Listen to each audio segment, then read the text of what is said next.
আপনি ওজনে কম দিচ্ছেন। আচ্ছা বলুন তো এটা পাপ কি পাপ নয়? পাপ। এটা পাপ হলেও এতে কিছু লাভ আছে। লাভ কি? আপনি যদি সারাদিন 1000 মানুষকে 10 গ্রাম করে যদি কম দেন, তাহলে দিন শেষে দেখা যাবে আপনার 10 কেজি মাল বেড়েছে। পাপ, কিন্তু দুনিয়াতে তাতে লাভ আছে। আছে না? আছে। আর কিছু পাপ আছে যে পাপটা মানুষ এমনিতেই করে, কোনো লাভ পাওয়া যায় না। যেমন আপনাকে বলি, আমাদের বাড়ির মেয়েরা দেখবেন কাপড় যারা পরে, শাড়ি টাড়ি যারা পরে, অনেক সময় পেট পিঠ এগুলো দেখা যায়। আচ্ছা বলুন, ওর যে পেট পিঠ দেখা যায় এতে ওর কোনো উপকার হয়? হয় না তো। অথচ এটা পাপ। আমি যুক্তি এবং তর্কের খাতিরে মেনে নিলাম যে ওজনে পাপ ফাঁকি দেওয়া এটা 100%, তারপরেও দুনিয়াতে কিছু লাভ আছে, তাই না? দিন শেষে 2 কেজি মাল বেড়ে যাবে। মিথ্যা কসম করে মাল বিক্রি করা এটা হারাম, কিন্তু মিথ্যা কসম করে বিক্রি করলে 2 পয়সা লাভ তবু বেশি পাওয়া যাবে। কিন্তু একটা মেয়ে যে পেট পিট বার করে ঘুরলো, এটা পাপ হলো কি হলো না? তো ওর কোনো উপকার হলো? হলো না। পৃথিবীতে কিছু পাপ আছে যে পাপে মানুষের উপকার করে না, কিন্তু পাপ, সে পাপে শুধুমাত্র ক্ষতি, উপকার নেই। তার নাম জুয়া। এটা এমন একটা পাপ, সারা ভারতবর্ষের আপনি যদি সমীক্ষা অনুযায়ী তদন্ত করেন, অর্থনৈতিক দিক দিয়ে পিছিয়ে যাচ্ছে এক শ্রেণীর মানুষ, তার একটাই মাত্র কারণ, এই জুয়োর কারণে। এটা আমার নিজের চোখে দেখা। মুর্শিদাবাদের অজস্র মানুষ যারা শ্রমিকের কাজ করে, যারা প্রবাসে থাকেন, সারাদিন রাজমিস্ত্রির কাজ করে, সন্ধ্যাবেলা 5 জন বন্ধু মিলে জুয়ো খেলতে বসে যায়, তাস খেলতে বসে যায়। এক পর্যায়ে একজন জিতে সবার টাকাটাকে সে জিতে নিল, 10 জন ভিখারি হলো, একজন ধনী হয়ে গেল। ইসলাম এটা হারাম। তার মানে বোঝা যাচ্ছে শিক্ষিত হলেই যে সে সঠিক রাস্তা পাবে এ কথা ঠিক নয়। আপনারা জানেন ভারতবর্ষের প্রাক্তন রাষ্ট্রপতি পরমাণু বিজ্ঞানী ছিলেন। আমি বড় আলেম নয়,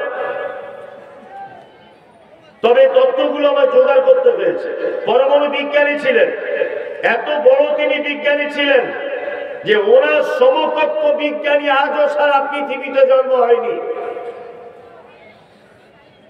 তিনি হচ্ছেন এপিজে আব্দুল কালাম, ভারতের প্রাক্তন রাষ্ট্রপতি। এত জ্ঞানী তিনি ছিলেন, এত জ্ঞানী তিনি ছিলেন যে উনি যখন স্কুল থেকে বাড়ি আসতেন, অনেক সময় নিজের বাড়িটা পর্যন্ত ভুলে যেতেন যে আমার বাড়ি কোনটা। এক আশ্চর্য ব্যাপার না?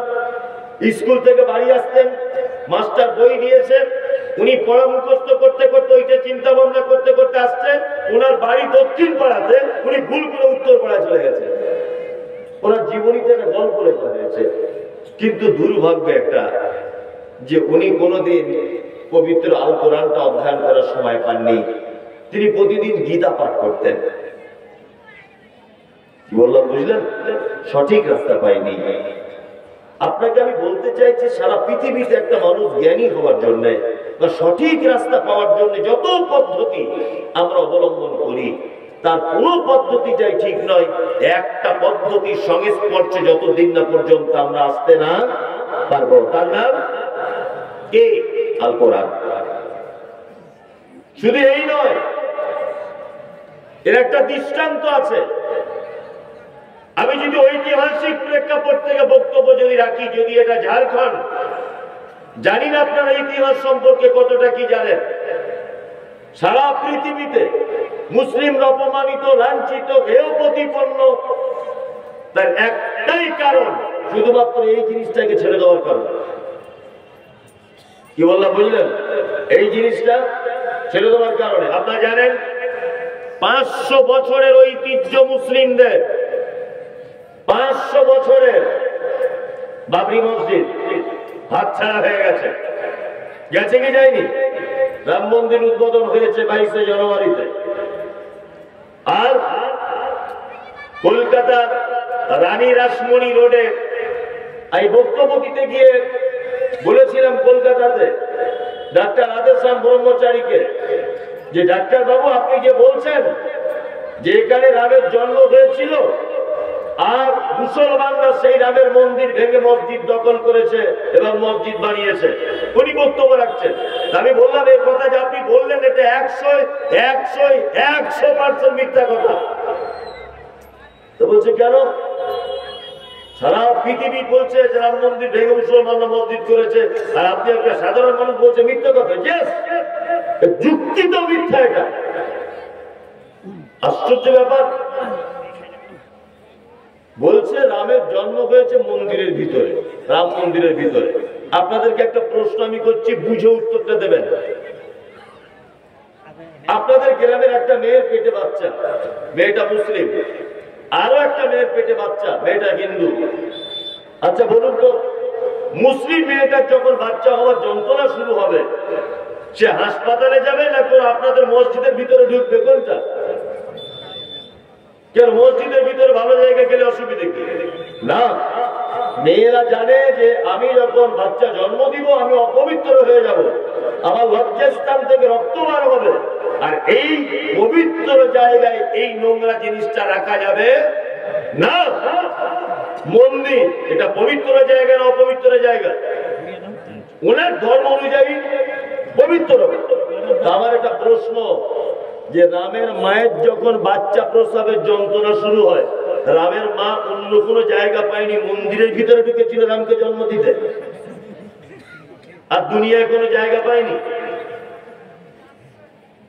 এটা তো একটা যুক্তি। নাম্বার 2, আর একটা কথা আপনাকে বলি, সেটা হচ্ছে এই, খুব বুঝে এগুলো আমার সঙ্গে আপনি একমত পোষণ করবেন। নাম্বার 2, আমি মমতাজুল ইসলাম কোটি কোটি কোটি কোটি টাকার মালিক। নাজ ম্যাডামের বাড়িতে সবসময় যাতায়াত করি। গতকাল ওর বাড়িতে এসেছিলাম, রাত্রে থেকেছিলাম, খাওয়া দাওয়া করে তারপরে আরেক জায়গায় গেছিলাম। যাই হোক, জেলায় আসি, আর আলহামদুলিল্লাহ এলাকায় কিছু কিছু মানুষ থাকে তারা আলেম ভক্ত। তা নাজ ম্যাডাম তার ভিতরে একজন। ও যেখানেই এলাকাতে থাকবো ঠিক ফোন করে করে করে করে লাইন করে ওর বাড়ি নিয়ে আসে। আলেমুল আমাদের ভালোবাসে, ওই যে আমাদের কাছে কিছু পায় বা আমরা যোকে কিছু দিই তা না, বরঞ্চ ও প্রতিদিন এলে দেশি মুরগি জবাই করে খাওয়া, খরচা ওরই হয়। কিন্তু আলেম ভক্ত, আল্লাহ হয়তো এই কারণে ওকে এত বরকত দিয়েছে। আল্লাহকে দিনের জন্য কবুল করুক, আমিন। তা আমি এই গ্রামে ঘর জমায় থাকি, বিয়ে শাদী করে আছি। আমি একজন বড় আলেম, অরিজিনাল নয়, বোঝানোর জন্য বলছি। তা আমি এই গ্রামে নাজমে আলম গরিব মানুষ, ও রাস্তার ধারে 5 কাঠা জমি ছিল, ওটা জোর করে দখল করে নিয়েছে, জোর করে। আমি লাঠি পাটির ক্ষমতায়, টাকার গরমে আমি ওই জমিটা 5 কাঠা দখল করে নিয়েছি। দখল করে কি করবো? আমি তো মলির সাহেব, আমি তো ক্লাব করতে পারছি না, সিনেমা হল করতে পারবো না। তা আমি একটা মসজিদ করেছি, সেই মসজিদটা আগামীকাল জুম্মার দিন উদ্বোধন হবে। আচ্ছা, আপনাদের যদি নেমন্তন্ন করি, কারা কারা যাবেন জুম্মা পড়তে? আপনি যাবেন? ভাষা বোঝার চেষ্টা করুন। আমি জায়গাটা জোর করে দখল করে তার উপরে মসজিদ করেছি। ওই মসজিদ জুম্মার দিন কালকে উদ্বোধন হবে। কারা কারা যাবেন না? কেউ যাবেন না? কেন? জোর করে জায়গা দখল করা আছে, ওই জায়গাতে নামাজ হবে না। তা আমরা সারা ভারতবর্ষে 1000 বছর রাজত্ব করেছি, ভালো করে বোঝার চেষ্টা করুন। তারপরে ব্রিটিশ এসেছে দেশের মাটিতে 180 থেকে 200 বছরের কাছাকাছি শাসন করেছে, তাই না? তা আমরা 1000 বছর এদের শাসন করেছি, এদেশের ক্ষমতা আমাদের ছিল। তা আমরা অন্য কোন জায়গায় মন্দির ভাঙতে গেলাম না, আমরা শুধুমাত্র বাবরি মসজিদটা দখল করে রাম মন্দির ভেঙে দিয়ে বাবরি মসজিদ করলাম। আর একটা কথা আপনাকে বলি, জোর করে জায়গা দখল করে সেখানে মসজিদ করলে নামাজ হবে? হবে? হবে না। তার মানে এটা একটা মিথ্যা কথা। নাম্বার 3, রামের জন্ম হয়েছে বাবরি মসজিদে, কথা আমি যুক্তি এবং তর্কের খাতিরে মেনে নিলাম যে রাম মন্দিরেই ওর জন্ম হয়েছিল। এখানে আমার প্রশ্ন একটা, রামের জন্মের ইতিহাস পাওয়া যায়, রাম মন্দিরে জন্ম হয়েছে, যার জন্ম আছে তার মৃত্যু আছে না নেই? আছে। সারা পৃথিবীতে, সারা ভারতবর্ষের মাটিতে একটা বাংলা, ইংরেজি, উর্দু, হিন্দি, তেলেগু, মারাঠি, গুজরাটি এমন একটা ভাষাতে বই পাওয়া যাবে না যে রামের মৃত্যু হয়েছে কোথায় তার প্রমাণ কি? রামের জন্ম হয়েছে বাবরি মসজিদে, এটা ইতিহাস পাওয়া গেছে, কিন্তু ওর কোথায় মৃত্যু হয়েছে আজও পর্যন্ত ইতিহাসে কোথাও জানা নেই। তার মানে আমি যা বুঝতে পারলাম এটা চক্রান্ত। কি বললাম বুঝলেন? আমাদের কাছ থেকে বাবরি মসজিদ ছিনিয়ে নেওয়া হলো। কি বললাম বুঝলেন তো? নাম্বার 2, আপনারা এটা জানেন খুব ভালো করে যে আপনার ওই ফিলিস্তিনে মসজিদ আকসা পৃথিবীর প্রথম কিবলা যে মসজিদ, ওই মসজিদটা জেরুজালেমের ইহুদিরা তারা কি করছে? দখল করে নিচ্ছে। ইসরায়েলের ইহুদিরা তারা দখল করে নিচ্ছে। আজকে সারা পৃথিবীর মুসলমানদের কাছ থেকে সব জিনিস, ঐতিহ্যবাহী জিনিস একটা একটা করে হাতছাড়া হয়ে যাচ্ছে। তার একটা মাত্র কারণ, নবী মুহাম্মদ সাল্লাল্লাহু আলাইহি ওয়াসাল্লাম তিনি বলেছেন, তারাক্তু ফীকুম আমরাইন লাম তাযিল্লু মা তামাসসাকতু বিহিমা কিতাবুল্লাহ ওয়া সুন্নাত রাসূল। অতদিন পর্যন্ত তোমরা কল্যাণে থাকবে, অতদিন পর্যন্ত তোমরা শিখ যারা উঁচু করে থাকবে, অতদিন পর্যন্ত পৃথিবীতে তোমরা লাঞ্ছিত হবে না, অপমানিত হবে না, অতদিন পর্যন্ত তুমি তোমার ঐতিহ্যকে টিকিয়ে রাখতে পারবে, যতদিন না পর্যন্ত তোমরা দুটো জিনিসকে আঁকড়ে ধরে থাকবে। এক, আল্লাহর কিতাব আল কোরআন। 2, সুন্নতে নববী। এই দুইটা জিনিসকে মানুষ যখন অপমান করবে, মানুষ যখন এই দুটা জিনিস থেকে দূরে থাকবে, তখন পৃথিবীর সমস্ত জাতি তাদের উপর ঝাঁপিয়ে পড়বে এবং তারা হবে লাঞ্ছিত, তারা হবে অপমানিত। আজকে 2024-এ বাস্তবতা তাই। বাস্তবতা তাই নয়? বাস্তবতা তাই। বড় দুঃখ লাগে, খুব বেদনার সঙ্গে কথাগুলো বলছি। আমাদের প্রতিটা জলসাতে বলছে মাদ্রাসার উন্নতি করবে, মসজিদের উন্নতি করবে, কবরস্থানের উন্নতি করবে, ঈদগাহের উন্নতি করবে। কিছু যখন খুঁজে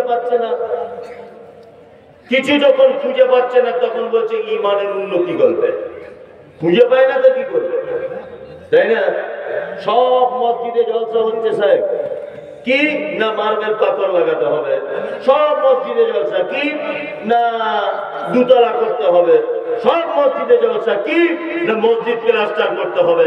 আমি একটা এখনো পর্যন্ত কোনো জলসায় দেখলাম না যে আমাদের গ্রামে ভালো মসজিদের একটা মক্তব তৈরি করতে হবে, ইমামের বেতন 10,000, প্রয়োজনে আরো 5,000 টাকা দিতে হবে, অন্তত পক্ষে প্রাথমিক পর্যায়ে আমার গ্রামের ছেলেরা কোরআন মাজিদটা শুদ্ধভাবে তেলাওয়াত করতে পারে, এই সিস্টেম চালু করার জন্য আজকে জলসা করতে হবে। আচ্ছা, মসজিদে মার্বেল পাথর লাগিয়ে আপনি করবেন কি যদি আপনার গ্রামের ছেলে কোরআন মাজিদ তেলাওয়াত করতে না পারে? ওই জন্য প্রতিটা মসজিদে ইমামদের, গ্রামের দায়িত্বে যারা আছেন, আপনাদের উচিত যে মসজিদের মুক্তবটাকে মাদ্রাসার মধ্যে স্ট্রং করে তৈরি করা। আস্তে আস্তে কথা বলবো, খুব ব্যস্ত। বিনীত অনুরোধ, আমরা এই কিতাবের কথাগুলি একটা একটা করে শুনবো আর মেনে নেওয়ার চেষ্টা করবো ইনশাআল্লাহ। কারা কারা মানবেন? দেখুন, হাতটা তুলে থাকুন 1 মিনিট নয় 30 সেকেন্ড একটা কথা বলি, বক্তব্যের সাথে যেন মুনাফিকি না হয়। আপনি হাত তুলেছেন কোরআন মানবেন বলে, আমি একটা একটা করে সাহেব বসে আছেন, কোরআনের অনুবাদ করবো বাংলায়, তাহলে মেনে নেওয়া যাবে তো? চলুন দেখা যাক আপনার ইমান কত তেজ আছে।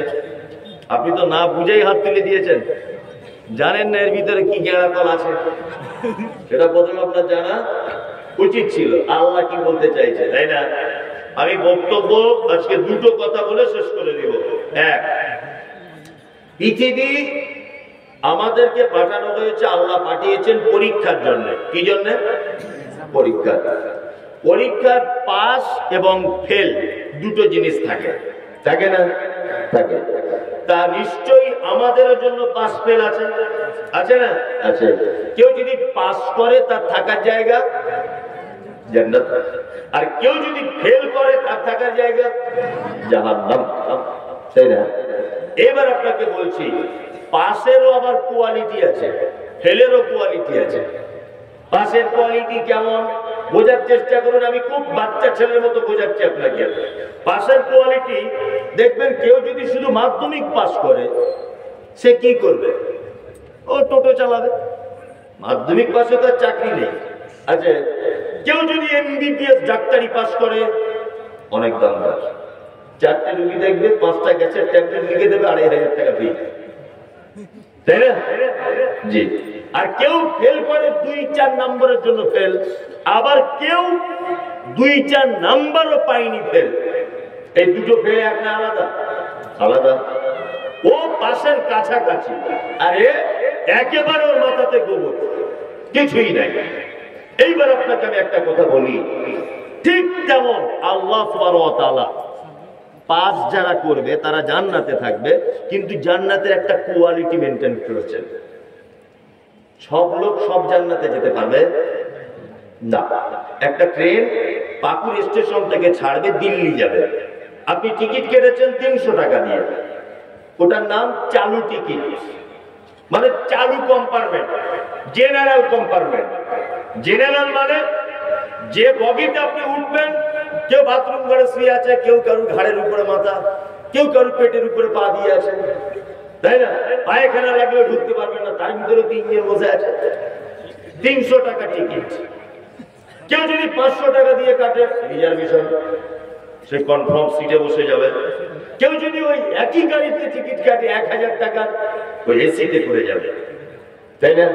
তার মানে বোঝা যায় একটাই ট্রেন, একই ড্রাইভার চালাবে, একই গতিতে চলবে, পাকুড় থেকেই ছাড়বে, দিল্লিতে পৌঁছাবে, সঠিক টাইমে সবাই নামবে, কিন্তু যেমন মাল তেমন আরাম। 300 টাকা মোটামুটি করে যাও, 500 টাকা মোটামুটি, 1000 টাকা দারুণ হয়ে যাবে, তাই না? জান্নাতে হয়তো সবাই যাবে, কিন্তু সব জান্নাতে সবাই পৌঁছাতে পারবে না। এখানে আমল যেমন, ওখানে জান্নাতের কোয়ালিটি তেমন। 2 নম্বর, আল্লাহ সুবহানাহু ওয়া তাআলা পবিত্র আল কোরআনে বলেন, আযাবুল আলীম, মানুষের জন্য রয়েছে শক্ত আযাব। আযাবুল মুহিন, মানুষের জন্য রয়েছে অপমানজনক আযাব। আযাবুল আযীম, মানুষের জন্য রয়েছে বড় আযাব। তার মানে আল্লাহ বলছে বড় আযাব, শক্ত আযাব। আবার কোথাও কোথাও আল্লাহ তাআলা বলছেন তাদের জন্য রয়েছে অপমানজনক আযাব। তার মানে আযাবেরও কোয়ালিটি এক রকমের নয়। পৃথিবীতে পাপেরও কিছু কোয়ালিটি আলাদা আছে, আছে না নেই? আছে। যেমন দেখবেন কিছু পাপ করলে মানুষ খুব আনন্দ পায়, তৃপ্তি পায়। আজ থেকে 20 বছর আগে পাকুড় বা ডাক বাংলা সিনেমা হলে যখন নতুন নতুন সিনেমা যখন আসতো, তখন মাইকিং করতো না গ্রামে গ্রামে, সকাল সন্ধ্যায় সপরিবারে দেখার মতো বাংলা ছায়াছবি, অমুকের ছবি, টিকিটের দাম 3 টাকা, এই গাড়িতেও টিকিট পাওয়া যাবে, কাউন্টারেও পাওয়া যাবে। আপনার শাড়িকে নিয়ে আপনি টিকিট কেটে সিনেমা দেখতে গেছেন, পাশাপাশি দুজনে বসেছেন, হলের লাইট বন্ধ হয়ে গেল, তখন বলুন তো মজাটা কেমন হবে? 16 বছরের শাড়ি যদি থাকে পাশে বসে সুন্দরী, এমনিতে তো মজা এমনি হবে। সিনেমা যা চলুক চলুক, ওরা দুজনে অর্ধেক সিনেমা করে বসে থাকবে। আনন্দ হলো কি হলো না? মনে তো তৃপ্তি পেলেন কি পেলেন না? আচ্ছা বলুন, এটা পাপ কি পাপ নয়? পাপ, পাপ, কিন্তু এটা তৃপ্তি পেলেন আপনি। আর কিছু পাপ আছে পৃথিবীতে, যে পাপ করলে মানুষ পরিশ্রম করতে হয় এবং অপমান হতে হয়। যেমন আমি ওই চাচকির মোড় থেকে মৌলানার বাড়ি থেকে 2 বস্তা ধান চুরি করেছি, রাতের বেলা সাইকেলে করে আনছি। বর্ষার দিনে রাস্তা খারাপ, হঠাৎ করে অর্ধেক রাস্তায় এসেছি আর চাকাটা পাংচার হয়ে গেছে। না সাইকেল ফেলে দিয়ে আসতে পারছি, না ধান নিয়ে আসতে পারছি। বাড়ি পর্যন্ত পাংচারওয়ালার চাকা ঠেলে ঠেলে আনতে আনতে আমার কাল ঘাম ছুটে গেল। বলুন তো কষ্ট হলো কি হলো না? পাপ কি পাপ নয়?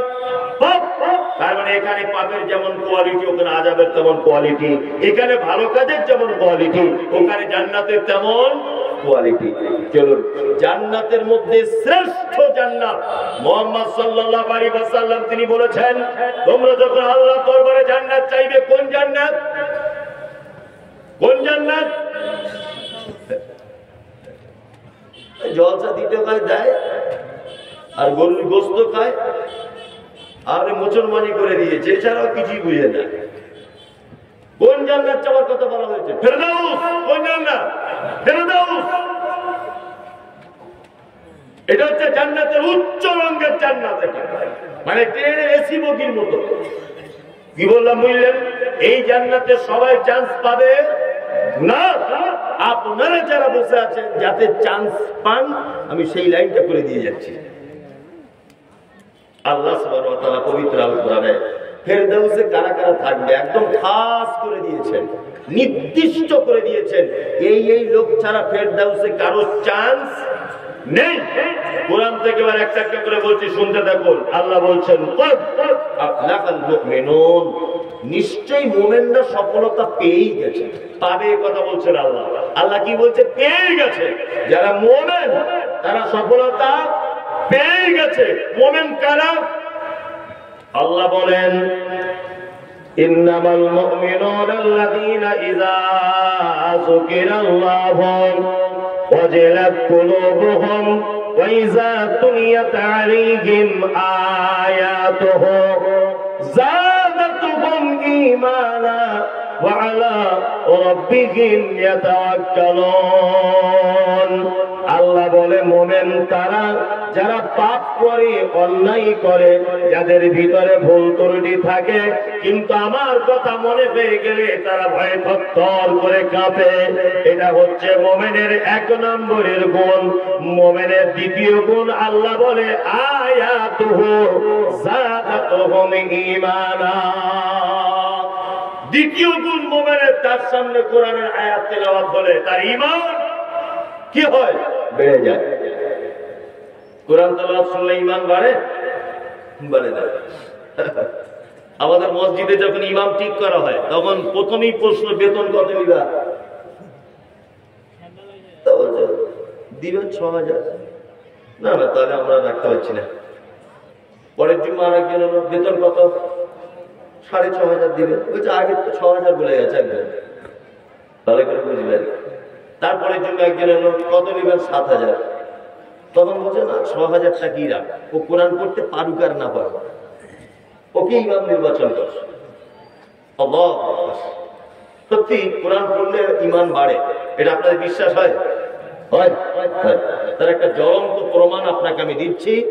আর এখানে যদি ওই কাজ কেউ করে থাকেন তাহলে আপনি আমার সঙ্গে মত দেবেন। এখানে কেউ হাজী সাহেব আছেন? একজন কেউ আছেন হাজী সাহেব? আমি নাইম ম্যাডামকে বারবার বললাম, তুমি আমার সঙ্গে চলো, আমরা করতে যাচ্ছি, চলো, গেল। বারবার ওকে বললাম, চলো আমার সঙ্গে, চলো আমরা করতে, চলো, সবাই মিলে ঘুরে আসে, ও গেল না। পয়সা আছে, কোথায় নিয়ে যাবে কে জানে, ও গেল না। তাহলে অন্তত ও সার্টিফিকেটটা দিয়ে দিতে পারতাম। আমি 2 মাস 3 মাস আগে উমরায় ছিলাম, তা আমার সঙ্গে উত্তর দিনাজপুরের একজন মানুষ গিয়েছিলেন, একেবারে নিরক্ষর লোক, বাংলা লেখাপড়া জানে না, উর্দু জানে না, আরবি কিচ্ছু জানে না, কিন্তু লোকটা 5 ওয়াক্ত নামায়, এমনি ইমানদার, ভালো মানুষ, চাষিবাসী লোক। তা উনি গেছেন ওমরা করতে। তা উনি যখন তওয়াফ করেন, আমার জামার কলার পিছন দিক দিয়ে ধরে রাখেন, মানে লাখ লাখ মানুষ তো হারিয়ে যাবে এই ভয়ে পিছন দিক দিয়ে এরকম করে জামা ধরে রাখে। আমি বলি, চাচা এত জামা ধরে থাকলে আমি করবো কি? বুঝে না, বলিস আমি হারিয়ে গেলাম, আমি তো ভাষা কথা বুঝতে পারছি না, গন্ডগোল। এখন আমি বললাম, ঠিক আছে, আপনি আমার আব্বার থেকেও বয়স্ক মানুষ, আমি বললাম ঠিক আছে, আপনি বাপের বয়সী মানুষ, আপনার যেটা সুবিধা হয় আপনি সেটা করবেন। হ্যাঁ, আল্লাহু আকবার। কাবার ইমাম, প্রথম ইমাম ডক্টর আব্দুর রহমান আসসুদাঈ হাফিজাহুল্লাহ, ইশার আর ফজরের সালাতে তিনি ইমামতি করতেন। আল্লাহু আকবার।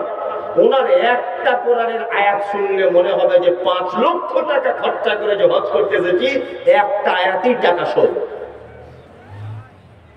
আর এমন একটা ওয়াক্ত নেই যে উনি তেলাওয়াত করতে করতে হঠাৎ করে দাঁড়িয়ে একদম বাচ্চা ছেলের মতো হাও হাও হাও করে কাঁদছে।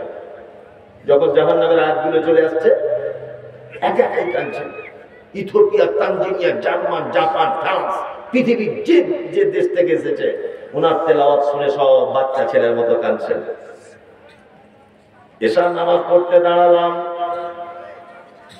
আমার পাশে আছে চাচা, উত্তর দিনাজপুরের নিরক্ষর লোক আব্দুর রহমান আস-সুদাইস, তিনি সূরা হজ তেলাওয়াত করছেন।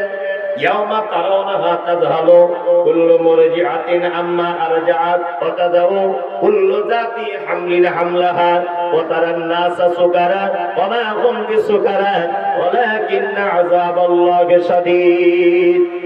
এই আয়াতটা যখন তেলাওয়াত করছেন 30 সেকেন্ড মিনিমাম আয়াতের মাঝখানে তিনি দাঁড়িয়ে গিয়ে হাও হাও করে কাঁদছেন। আমি বড় আলেম না হলেও আমারও চোখ দিয়ে পানি চলে এলো। আমিও বাচ্চা ছেলের মতো ডুকরে ডুকরে কাঁদতে লাগলাম। নিজের কথা বলতে নেই, তবুও বোঝানোর জন্য আপনাকে বলছি। আমার পাশে চাচা দাঁড়িয়ে আছে, চাচাও দেখলাম হাও মাও করে কাঁদতে শুরু করে দিল। নামাজ শেষ হয়ে গেল। আমি চাচাকে পার্সোনাল জিজ্ঞাসা করে বললাম, চাচা আপনি বলুন, আমি না হয় আলেম বলে বুঝতে পেরেছি আল্লাহ কি বলতে চাইছেন, ওই জন্য কাঁদলাম। আব্দুর রহমান আস-সুদাইস তিনি বুঝতে পেরেছেন তাই কেঁদেছেন। আপনি কেন কাঁদলেন বলুন দয়া করে। চাচা তখন বলছে, মমতাজুল আপনি আমার বেটার বয়সী, আপনাকে বলছি শুনে রেখে দেন, কোরআন মাজিদ পড়লে যে মন গলে যায়।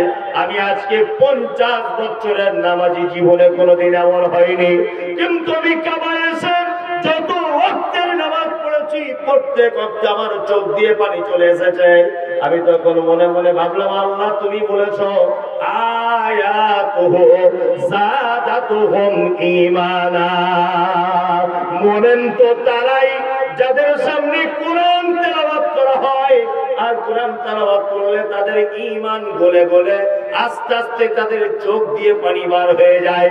এটা হচ্ছে মুমিনের দ্বিতীয় নম্বরের গুণ। আল্লাহ তারপরে বলছেন ইয়াতাওয়াক্কালুন। মুমিনের আরেকটা গুণ, মুমিন খাইরিহি ওয়া শাররিহি মিনাল্লাহি তাআলা, ভালো মন্দ যা কিছু হয় আল্লাহর উপরে ভরসা করে। আর মুমিনের অনেক গুণ, ওটা আমি বলছি না। কোরআন তেলাওয়াত করলে মুমিনের ঈমান কি হয়? বেড়ে যায়। 2 ইয়াতাওয়াক্কালুন, সর্বক্ষেত্রে আল্লাহর উপরে ভরসা করে। 3 আল্লাযীনা ইউকিমুনাস সালাত, মুমিন সর্বক্ষণ 5 ওয়াক্ত সালাত আদায় করে। ওয়া মিম্মা রাযাকনাহুম ইউনফিকুন, মুমিন তার উপার্জিত সম্পদ আল্লাহর রুজি থেকে কি করে? দান করে। এগুলো মুমিনের গুণ। আল্লাহ তাআলা বলছেন এই মুমিন যারা হবে, আল্লাহ বলছেন কদ আফলাহাল মুমিনুন, এই মুমিনেরা তো পরিত্রাণ পেয়ে গেছে। ওখানে আল্লাহ মুমিনের গুণ বলেছেন, আর আমি গুণটা বলে দিলাম। এইবার আল্লাহ তাআলা এখানে বলছেন মুমিনদের পরিত্রাণের পর ফেরদাউসে যাবে কি করে। প্রথম নম্বর আল্লাহ তাআলা বলছেন আল্লাযীনা হুম ফি সালাতিহিম খাশিউন, যারা জান্নাতুল ফেরদাউসে যাবে তাদের 1 নম্বরের বৈশিষ্ট্য, তারা সালাত বা নামাজে হবে খুব বিনয়ী, খুব বিনয়ী, নম্রতা ভদ্রতার সাথে সালাত আদায় করবে, নামাজ পড়বে। করেন তো? আলহামদুলিল্লাহ। ফজরের সময় যদি ইমাম সাহেব 2 কিরাত যদি বাড়িয়ে দেয়, পিছন দিক দিয়ে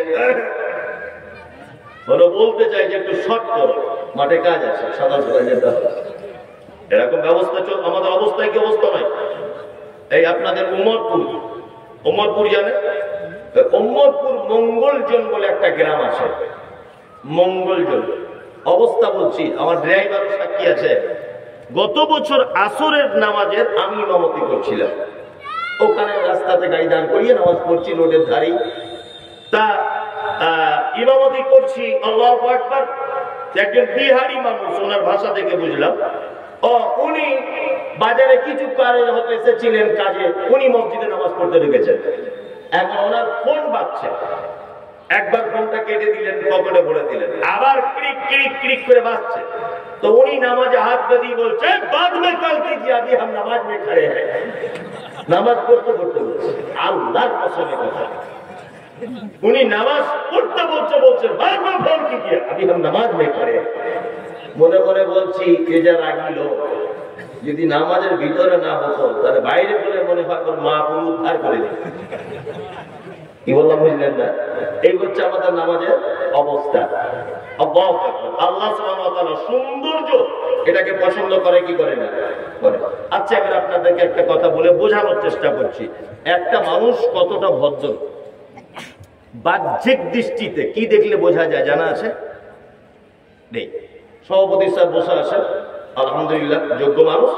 এখন উনি যদি একটা লাল ক্যাটকেটে পাঞ্জাবি পরে যদি এখানে বসে থাকে, লোক কি বলবে?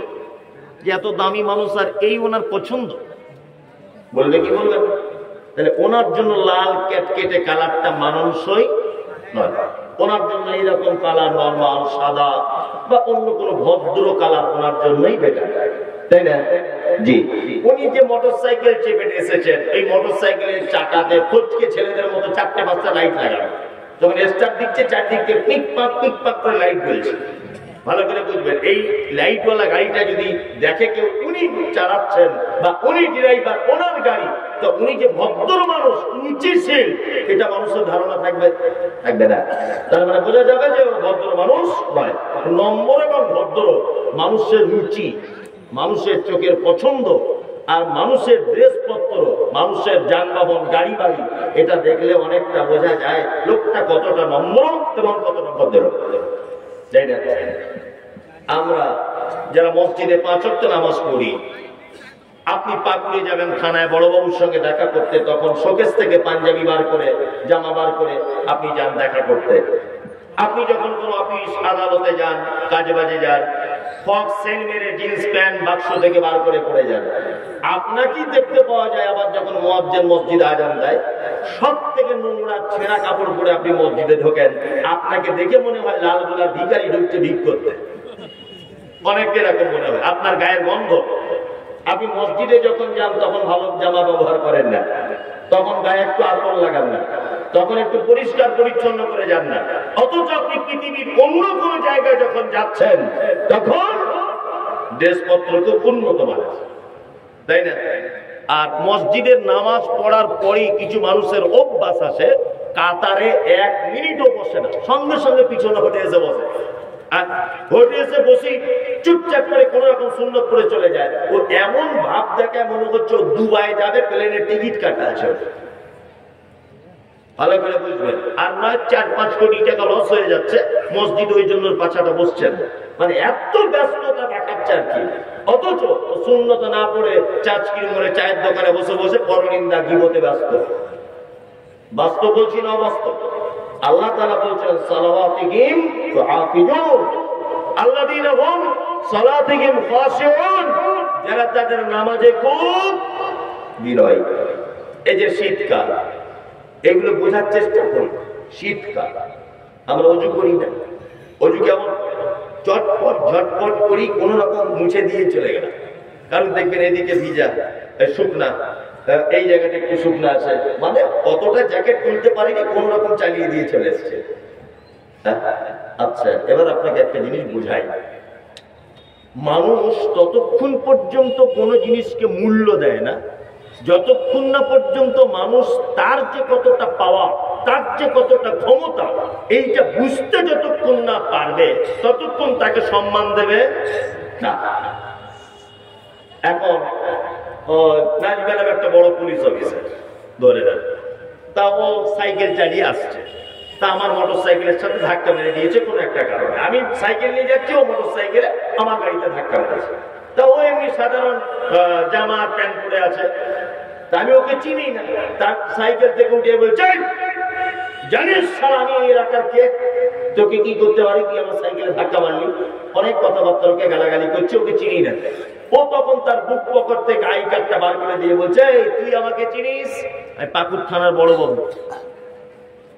আচ্ছা, এই যখন আমি জানতে পেরে যাবো থানার বড় বাবু, তখন আমি একটা কথা বলতে পারবো? ওকে যে গালাগালি করছিলাম আর পারবো না। এখন এই আই কার্ডটা দেখার পরে আমি বুঝতে পেরে গেলাম ওর কতটা পাওয়া। আমি এটা বুঝতে পারলাম, ওর একটা সিগনেচারে আমার ফাঁসি পর্যন্ত হয়ে যেতে পারে। ঠিক তো? আমরা নামাজ পড়ি না কেন? আলেম ওলামারা এইসব বক্তব্য দেয় না। শুধু বলে নামাজ পড়ো, নামাজ না পড়লে জাহান্নাম। পড়ি না কেন আর কেন পড়বো সেটা আগে আমার দেখতে হবে। খুব ভালো করে বোঝার চেষ্টা করবো। অজু কেন আমরা ভালো করে ধোবো, শীতকালে কেন মোটামুটি করে এরকম করে চলে যাব? একটা মানুষ অজুর প্রতি যত্ন তার তখন হবে, আল্লাহ নবী সাল্লাল্লাহু আলাইহি ওয়াসাল্লাম বলেছেন, একটা বান্দা যখন সালাতের পূর্বে অজু যখন করে, তার হাতের কনুই দিয়ে যে পানিগুলো ঝরে পড়ে, তার সাথে তার পাপগুলো, ছোটখাটো গোনাগুলো ঝরে পড়ে। একটা মানুষ যখন অজু যখন করবে, আর অজু করার পরে সে যখন এটা ভাববে যে আমার এখান দিয়ে পাপ ঝরে ঝরে পড়বে, তাহলে বলুন তো সে ভালো করে ধুবে না কোন রকম পানি দিয়ে চলে আসবে? ভালো করে ধরে প্রয়োজনে এক বদনা পানির জায়গায় 4 বদনা লাগাবে। এইটা যতক্ষণ না পর্যন্ত ওর মনের ভিতরে না ঢুকবে যে এখন আমার গুনাহগুলো ক্ষমা হয়ে যাচ্ছে। এবার আপনি নামাজে দাঁড়িয়ে গেলেন, নামাজে দাঁড়িয়ে যাবার পর সালাত আদায় করলেন। ছোটখাটো গুনাহ অজুতে ক্ষমা হলো, বড় কিছু গুনাহ করে ফেলেছেন, নামাজ পড়লেন, আসসালামু আলাইকুম ওয়া রাহমাতুল্লাহ, আসসালামু আলাইকুম ওয়া রাহমাতুল্লাহ। বিশ্বনবী বলেছেন, তোমার কারো বাড়ির সামনে যদি একটা নহর যদি থাকে, একটা নদী যদি থাকে, একটা মানুষ যদি ওই নদীতে দিনে যদি 5 বার যদি গোসল করে, তাহলে তোমরা বলো দেখি তার শরীরে কি কোনো ময়লা থাকতে পারে? সাহাবীরা বলছেন আল্লাহ রাসূল না। তখন বিশ্ব নবী বলছেন শুনে রেখে দাও, একটা মানুষ যখন জোহরের নামাজে যায়, ওযুর সাথে সাথে তার ছোট পাপগুলোকে ক্ষমা করে দেওয়া হয়। বড় পাপ কিছু করেছেন, আসসালামু আলাইকুম ওয়া রাহমাতুল্লাহ, ইমাম সাহেব সালাম ফিরিয়ে দিল, আস্তাগফিরুল্লাহ, আল্লাহুম্মা আনতাস সালাম ওয়া মিনকাস সালাম, তাবারাকতা ইয়া যাল জালালি ওয়াল ইকরাম। যত জিকির আছে সমস্ত জিকিরগুলো করে নিল। তারপরে নিজে নিজে যদি হাত তুলে বলে, আল্লাহ গো, আমার জোহর পর্যন্ত, ফজর থেকে নিয়ে জোহর পর্যন্ত আমার কয়েকটা বড় বড় ভুল হয়েছে, তুমি আমার ভুলগুলোকে ক্ষমা করে দাও। তাহলে অজুতে ছোট পাপ ক্ষমা হলো। আর আপনারা নামাজের পরে একা একা যদি আপনি দোয়া করেন, জমাতবদ্ধতার সাথে বলছি না, কখনো কখনো দিনে যদি আপনি একা একা যদি দোয়া করেন, তাহলে আপনার তওবা করার কারণে আপনার বড় পাপটাও ক্ষমা হয়ে গেল। জোহর থেকে ফজর ক্ষমা হলো, আবার জোহর থেকে আসর ক্ষমা হয়ে যাবে, আসর থেকে মাগরিব ক্ষমা হয়ে যাবে, মাগরিব থেকে এশা ক্ষমা হয়ে যাবে, আবার এশা থেকে ফজর পর্যন্ত ক্ষমা হয়ে যাবে। তার মানে বোঝা গেল আপনার দিন শেষে রেজাল্ট বার হবে, আপনার আমলনামাতে একটাও আর গোনা নাই, একটাও গোনা আপনার থাকবে না। সালাত আদায় করুন, ধীর স্থির ভাবে করবেন। কি বললাম বুঝলেন? অনেক মসজিদে তারাবি হয়, আমি সোশ্যাল মিডিয়া দেখতে পাই, যারা 20 রাকাত 23 রাকাত 25 রাকাত নামাজ পড়ে যারা, তা আমি তো ফতোয়া দেওয়ার মতো যোগ্যতা রাখি না 20 রাকাত পড়া যাবে কিনা, কয় রাকাত পড়তে হবে জ্ঞান আমার অতটা নেই। তো যারা 20 রাকাত তারাবি পড়ছেন, 20 রাকাত তারাবি টাইম লাগছে 35 মিনিট, এটা হয় কি করে? মাঝে সাঝে ভাবি যে ওদের পাছাতে কি সিলিন্ডার মেশিন লাগানো আছে নাকি? টুকটাক করে উঠছে আর যাচ্ছে। এরকম নামাজ 100 রাকাত পড়লেও আল্লাহর দরবারে গ্রহণ হবে না। কেন এরকম? আচ্ছা, এবার একটা কোরআনে আয়াত বলি, আপনার আরো বুঝতে সুবিধা হবে। ইন্নাস সালাতা তানহা আনিল ফাহশাই ওয়াল মুনকার, নিশ্চয়ই নামাজ বিফাস কথা এবং কাজ থেকে একজন নামাজীকে দূরে সরিয়ে রাখে। এটা কোরআনে আছে না নেই? আছে। তারপরেও দেখবেন একটা লোক 50 বছর নামাজ পড়ছে তবুও সুদ খায়, 30 বছর নামাজ পড়ছে তবুও অন্য মেয়ের সাথে তার লাইন, 20 বছর নামাজ পড়ছে তবুও চুরি করে, 25 বছর নামাজ পড়ছে তবুও হারাম খায়। খাচ্ছে কি খাচ্ছে না? অথচ আল্লাহ বলছেন নামাজ নামাজিকে মন্দ কাজ ও কথা থেকে কি করবে? দূরে সরিয়ে রাখবে। তার মানে বুঝে নিতে হবে যারা নামাজও করছে, ভুলও করছে, পাপও করছে, বুঝে নিতে হবে ওদের ইবাদত কবুল হয় নি। ওটা আমাদের অভ্যাসে পরিণত হয়েছে, নামাজ ইবাদতে পরিণত করতে পারি নি। তার একটাই কারণ, নামাজ কবুল না হওয়ার অনেক কারণের একটা কারণ কি, নামাজের তাড়াহুড়ো। এই আপনি সহজে বোঝেন না, আমি একজন গরিব মানুষ, খুবই গরিব। আমার বেটির বিয়ে আগামী মাসের 2 তারিখ। তা আমি শায়েখের বাড়িতে এসেছি, উনি একজন ধনী মানুষ, বোঝানোর জন্য বলছি। তা এসেই দরজা দাঁড়িয়ে, দাঁড়িয়ে আছেন? তা ওনার স্ত্রী বা ওনার বেটা বলছে হ্যাঁ বাড়িতে আছে। কি বলছেন? কে? মমতাজুল ইসলাম। আচ্ছা আচ্ছা আচ্ছা, ঠিক আছে, ডেকে দিচ্ছি। উনি এলেন, দরজা দাঁড়িয়ে আছেন। আমি ওনাকে ঠিক এইভাবে বলছি, আসসালামু আলাইকুম শেখ, আমি মমতাজুল ইসলাম, আমার বাড়ি উত্তর 24 পরগনা বারাসাতে। আমি ওই 9টা 20 লোকালে শিয়ালদা থেকে পাকুড় চলে এলাম, আবার পাকুড় থেকে ওখান থেকে ধরে ম্যাজিক গাড়ি ধরে আপনার চাচকিতে এলাম, ওখান থেকে জিজ্ঞেস করে করে আপনার বাড়ি এলাম। এখন ঘটনা হচ্ছে আমার মেয়ের বিয়ে আগামী মাসের 10 তারিখে। যদি আপনি কি সহযোগিতা করতেন তাহলে খুব ভালো হতো, তাড়াতাড়ি করে দেন, আমি আবার ট্রেন ধরে বাড়ি চলে যাব। ঠিক এইভাবে যদি ওনার কাছে আমার মেয়ের বিয়ের জন্য ভিক্ষাটা চাই, আচ্ছা বলুন তো উনি দেবেন না দড়ি দিয়ে বাঁধবেন? দড়ি দিয়ে বাঁধবেন।